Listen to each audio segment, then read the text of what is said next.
Hi friends, remember this Lane Cedar Chest that I started about a million years ago?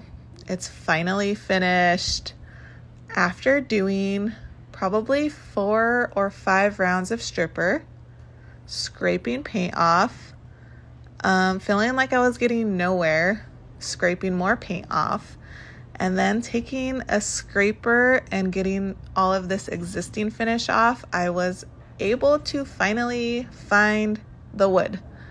Then I just removed this base and here's what it looked like. I was able to sand from there and then do a tan wash on the wood. Then I added this Woven with Love transfer from Redesign with Prima on the front, and I made a new keyhole cover with their molds. Last, I had to fix this janky leg that Amazon sent me, and here is the finished look. I am obsessed. Would I do it again? I don't know. But I love how it turned out. It's so modern and boho and cute now, and I love it. What do you think? Let me know in the comments. Bye.